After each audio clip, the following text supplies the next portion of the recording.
ମୁଁ ଆପଣଙ୍କଠୁ ଆପଣଙ୍କର ମୂଲ୍ୟବାନ 5 ମିନିଟ୍ ସମୟ ମାଗୁଛି। ଟ୍ରଷ୍ଟ ମି, ଏଇ 5 ମିନିଟ୍ ଶୁଣିଲା ପରେ ନା ଆପଣଙ୍କର ଜୋଶ ପଳେଇ ଆସିବ କି ଆପଣ ଯେମିତି ହେଲେ ଏଇ ବର୍ଷ ଗୋଟେ ଗଭର୍ଣ୍ଣମେଣ୍ଟ ଜବ୍ କ୍ରାକ୍ କରିବେ। ତା ଛଡ଼ା ଲକ୍ଷାଧିକ ଟଙ୍କା ସେଭ୍ ମଧ୍ୟ ହେଇଯିବ। ବିକଜ ଆପଣଙ୍କୁ ଫାଲତୁରେ କୌଣସି କୋଚିଂ ଇନଷ୍ଟିଚ୍ୟୁଟ୍ କୌଣସି ଟେଷ୍ଟ ସିରିଜର ଆବଶ୍ୟକ ପଡ଼ିବନି। ଆଣ୍ଡ ଏଇଟା ବି କହିବି, ଗୋଟିଏ ଜବ୍ ପଛରେ ଯେଉଁ ଧାଉଁଛ 3 ବର୍ଷ 4 ବର୍ଷ 5 ବର୍ଷ, ତମର ସେଇଟା ବି ସେଭ୍ ହେଇଯିବ। ତାହେଲେ ଷ୍ଟାର୍ଟ କରିବା। ମୋ ପାଖରେ ପେପର ଅଛି। ଜଣେ ମୋତେ କହିଲା କି ପେପରଟାକୁ ତମେ ନିଆଁ ଲଗାଅ। ଆଣ୍ଡ ମୋ ହାତରେ ଲାଇଟର ଅଛି। ଲାଇଟର ପ୍ରାଇସ୍ କେତେ? ଆଇ ଥିଙ୍କ 150 200 ଟଙ୍କା ପଡ଼ୁଥିବ। ବଟ୍ ମୁଁ ଲାଇଟରରେ ଚେଷ୍ଟା କଲେ ପେପରଟାକୁ ନିଆଁ ଲଗାଇ ପାରିବି କି? ପସିବୁଲ୍ ହେବ? ପସିବୁଲ୍ ହେବନି। ଆଣ୍ଡ ମୋ ପାଖରେ ମାଚିସ୍ ମଧ୍ୟ ଅଛି। ଯେଉଁ ମାଚିସ୍ର ପ୍ରାଇସ୍ ଆଇ ଥିଙ୍କ ଟଙ୍କାଟେ ହେଇଥିବ ନାଇଁ। ଏ ଭିତରେ 50ଟା ଷ୍ଟିକ୍ ଆସୁଛି। ଗୋଟେ ଷ୍ଟିକ୍ର ପ୍ରାଇସ୍ କେତେ ଆମର? 2 ପଇସା। ତ 2-4 ପଇସାର ଷ୍ଟିକ୍ରେ ଯଦି ମୁଁ ଚାହିଁବି ନା ଭାଇ ଆରାମସେ ଲାଗିଗଲା ନିଆଁ। ଭାଇ ଯେଉଁ ଜିନିଷ 200 ଟଙ୍କାର ଗୋଟେ ଲାଇଟର କରିପାରିଲାନି, ସେ ମାତ୍ର 2 ପଇସାର ଗୋଟେ ଷ୍ଟିକ୍ କରିଦେଲା। ଏଇଟା ମୁଁ କାହିଁ କହିଲି ମୋତେ କୁହନ୍ତୁ? ପଇସା ସବୁକିଛି ମ୍ୟାଟର କରେନି। ବହୁତ ପିଲା କୁହନ୍ତି ସାର୍ ଆମକୁ ବେଷ୍ଟ MCQ ବୁକ୍ କୁହ, ଆମେ ପଇସା ଦେଇଦେବୁ। ବେଷ୍ଟ ଇନଷ୍ଟିଚ୍ୟୁଟ୍ର ନାଁ କୁହ, ଆମେ ପଇସା ଖର୍ଚ୍ଚ କରିଦେବୁ। କୋଚିଂ ଇନଷ୍ଟିଚ୍ୟୁଟ୍ ତ ସେଇଟା ଚାହୁଁଛନ୍ତି। ତାଙ୍କର ବ୍ୟାନର ଲେଖିଦେବେ କି ଭାଇ ଆମର ନମ୍ବର 1 ଇନଷ୍ଟିଚ୍ୟୁଟ୍। ସେମାନେ କୁହନ୍ତି କି ଭାଇ ଏଇ ପିଲା ଆମର ଟପର ହେଇଗଲା, ସେଇ ପିଲା ଆମର ଟପର ହେଇଗଲା। ଯେଉଁ ପିଲା ଟପର କୁହନ୍ତି ନା, ଯଦି ମୁଁ ଏକ୍ଜାମ୍ପଲ୍ ଦେବି, ଦେଖିବେ ଆମର ସୃଷ୍ଟି ଶର୍ମା ହୁଅନ୍ତୁ, IPSର, ବାକି ନାଁ ନେବିନି, ବହୁତ ଅଛନ୍ତି, ରବି ସିଂହା ଦେଖିବେ। ବାଜିରାମ କହୁଛି କି ମୋ ପିଲା, ଦୃଷ୍ଟି କହୁଛି କି ମୋ ପିଲା, ରବି କହୁଛି କି ମୋ ପିଲା, ଇନସାଇଟ୍ କହୁଛି କି ଆମ ପିଲା। ଭାଇ ସେ କାହା ପିଲା? ସେଇମାନେ ତମକୁ ଏଇ ଟ୍ରାପ୍ରେ ଫସାଉଛନ୍ତି। ଏଇ କଥା ମୁଁ କାହିଁ କହିଲି? ମୁଁ ଏଇଥିପାଇଁ କହୁଛି, ଆପଣ ଭାବୁଥିବେ କି ଏଇ ଯେଉଁ ପେପର ନିଆଁ ଲଗେଇବା ସେଇ କଥା ଭିତରେ ସମ୍ପର୍କଟା କ'ଣ? ଭାଇ ସମ୍ପର୍କ ହେଉଛି ନା କି ପିଲାଙ୍କ ମାଇଣ୍ଡରେ ଗୋଟେ ଫୋବିଆ ଅଛି କି ଯଦି ଆମେ ବେଟର ଇନଷ୍ଟିଚ୍ୟୁଟ୍କୁ ଯିବା ଯେଉଁଠି ଲକ୍ଷାଧିକ ଟଙ୍କା ଖର୍ଚ୍ଚ ହେଉଛି, ସେଇଠି ମେ ବି ଆମର କ୍ରାକ୍ ହେଇଯିବ, ଭଲ ପଢ଼ାଉଥିବ। ଭାଇ ଏମିତି ନୁହଁ। ଯଦି ମୁଁ କହିବି ପାର୍ଲାମେଣ୍ଟ ଉପରେ ନା, ତମେ ଯୋଉଠିକି ଯାଅ, ବାଜିରାମ ଯାଅ, ରବି ଯାଅ, ଆମର ଅପ୍ଟି ପ୍ଲସ୍ ଯାଅ, ବାଣୀକି ଯାଅ, ତମକୁ ପାର୍ଲାମେଣ୍ଟ ସମସ୍ତେ ସେମ୍ ହିଁ ପଢ଼େଇବେ। ଭାଇ ଗୋଟିଏ ଅଛି ସ୍ପିକର, ଗୋଟିଏ ଅଛି ଡେପୁଟି ସ୍ପିକର, ଗୋଟେ ଚେୟାରମ୍ୟାନ୍, ଆମେ କହନ୍ତି ଭାଇସ୍ ପ୍ରେସିଡେଣ୍ଟ, ଆଉ ଜଣେ ଅଛି ଆମର ଡେପୁଟି ଚେୟାରମ୍ୟାନ୍। ହଁ କି ନାଇଁ? ସେ ବହୁତ ସେମ୍ ପାଠ ପଢ଼େଇବେ। କୋରମ୍ କହିଲେ କ'ଣ? ଡେକୋରମ୍ କହିଲେ କ'ଣ? ସ୍ପିକର ରୋଲ୍ କ'ଣ? ପ୍ରାଇମ୍ ମିନିଷ୍ଟରଙ୍କ ରୋଲ୍ କ'ଣ? ସମସ୍ତେ ସେମ୍ ପଢ଼େଇବେ। କିନ୍ତୁ ଏଇ ଯେଉଁ ଆମର ହେଉଛି ନା ମାନେ ଭେଦଭାବ କି ଭାଇ ସିଏ ଏତେ ଟଙ୍କା ନେଉଛି, ସେ ହେଉଛି କମ୍ ଟଙ୍କା, କ'ଣ ପାଇଁ?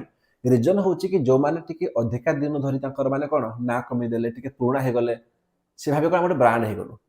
ଏବେ ଆମେ ଯାହା କହିବୁ ପିଲାଟା ଆଖି ବନ୍ଦ କରି ମାନିବେ। ଯଦି ମୁଁ କହିବି, ତମେ ଶୁଣିଥିବ ଗୋଟେ କୋଲଗେଟ୍ ଥିଲା ଆମର, ଏବେ ବି ପିଲାମାନେ ଗଲେ ଦୋକାନକୁ କୁହନ୍ତି କ'ଣ ଗୋଟେ କୋଲଗେଟ୍ ଦିଅ।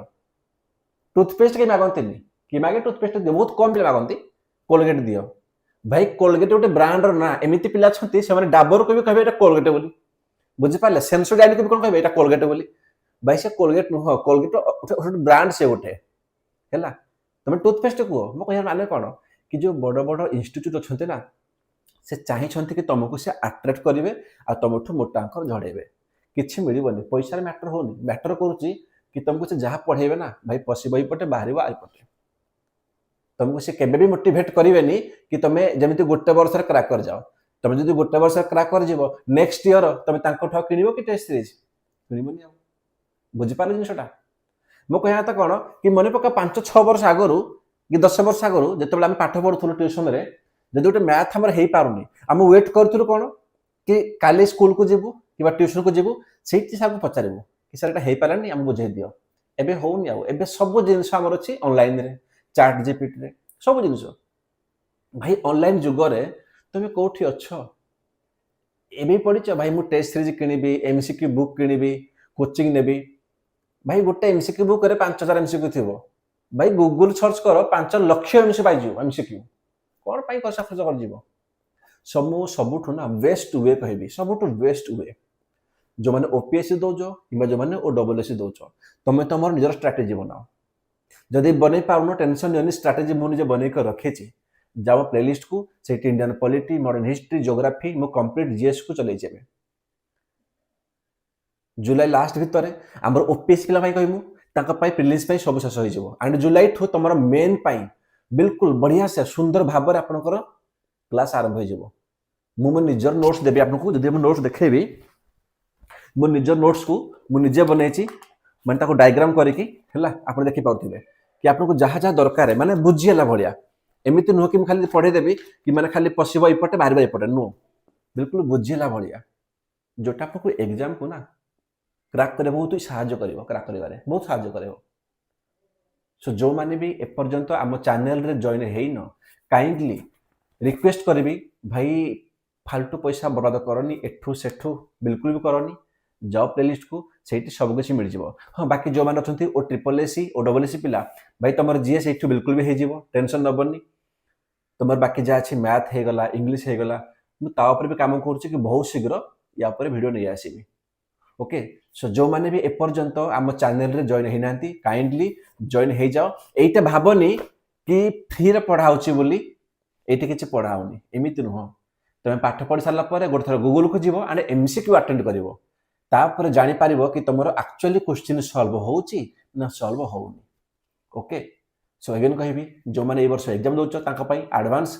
बेस्ट ऑफ लक बट मुझे रिक्वेस्ट करी भाई तुम निज ना भी निज बापा माँ को तुम पठे ना कि भुवनेश्वर जा कटक जा दिल्ली जा से पाठ पढ़ तर पैसा गला बाधबनी से पैसा आउ थे कमेदेवे बट भितर जो आशाटा अच्छी मो पुओ कि मो झील कि से आशा को मारी दियनी थैंक यू।